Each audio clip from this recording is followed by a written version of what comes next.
میرے نبی نے کتنے معجزے دکھائے مکے میں، نہیں کلمہ پڑھا۔ بدر میں ان کے 70 مارے گئے، فرشتوں کو دیکھا، جبریل کے گھوڑے کی آواز سنی، کلمہ نہیں پڑھا۔ خندق میں شکست ہوئی، کلمہ نہیں پڑھا۔ پانی نکلتے دیکھا انگلیوں سے، کلمہ نہیں پڑھا۔ ایک بکرے کا ایک بازو پکایا، ایک بازو بکرے کا، ایک اگلا جو بازو ہوتا، اور 40 آدمیوں نے کھانا کھایا اور ایک بوٹی کم نہیں ہوئی، ایک بوٹی کم نہیں ہوئی، کلمہ نہیں پڑھا۔ لیکن جب میرے نبی نے کہا جاؤ معاف کیا تو سارے ہی کلمہ پڑھ گئے کہ واقعہ یہ اخلاق نبی کے ہو سکتے۔ حنین کی جنگ میں جب بھاگے لوگ، شکست ہوئی، تو ایک صحابی کا بھاگتے ہوئے پاؤں ہمارے نبی کے پاؤں پر آیا، اور جوتا سخت تھا، تو آپ نے کہا اوجعتنی، اور آپ کے ہاتھ میں چھڑی تھی، آپ نے اس کو یوں ماری، کہا اوجعتنی، ارے تو نے مجھے کتنا زیادہ درد پہنچایا، دکھ پہنچایا۔ وہ بیچارے پگھل کے رہ گئے اور پریشان ہو گئے، اور فرماتے ہیں سارا دن میں پریشان، ساری رات پریشان کہ اللہ کے نبی کو میں نے تکلیف پہنچائی، اب میرا کیا بنے گا۔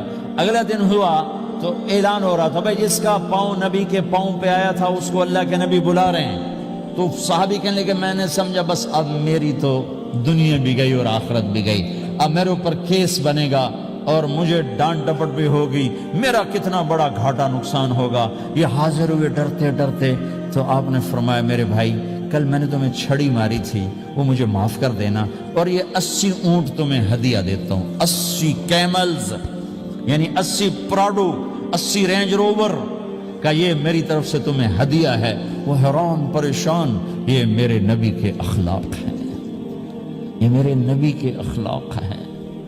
کانٹے بچھانے والی نے 4 دن آنا چھوڑ دیا، بیمار ہو گئی تھی، تو آپ نے کہا کیا بات ہے، وہ ہمارے راستے میں اب کانٹے کوئی نہیں ہیں، کہا یہ وہ بیمار پڑی ہے جو کانٹے بچھاتے تھے۔ تو آپ اس کے گھر چلے گئے، ماں جی خیریت تو ہے، آپ ٹھیک تو ہیں؟ کہا بیٹا مجھے کلمہ پڑھا دے، بس تیرے اخلاق نے مجھے فتح کر لیا ہے۔ میرے بھائیوں یہ چیپٹر بھول چکے ہیں، بھول چکے ہیں، بھول چکے ہیں۔ جب تک یہ چیپٹر زندہ نہیں ہوگا زندگی اسلامی نہیں بنے گی، معاشرہ اسلامی نہیں بنے گا، اور آگے قوموں کے لیے اسلام کا دروازہ نہیں کھلے گا۔ ہمیں معاف کرنا آتا ہو، ہمیں گالی دینے والے کو دعا دینا آتا ہو، غیبت کرنے والے کی تعریف آتی ہو، اور غیبت کرنے سے، غیبت سننے سے اپنے آپ کو ایسے بچاؤ جیسے زہر سے بچا دے، اسے آگ سے بچاتے ہو۔ ایک دوسرے کو نفرت کا بول نہ بولو، ورنہ ساری زندگی تباہ و برباد ہو جائے گی۔ میرے رب کی قسم، میرے نبی نے کہا ایک زبان کا بول انسان بولتا ہے اور جہنم کی گہرائیوں میں گر جاتا ہے، اور ایک زبان کا بول انسان بولتا ہے اور جنت کے درجات پر چڑھ جاتا ہے۔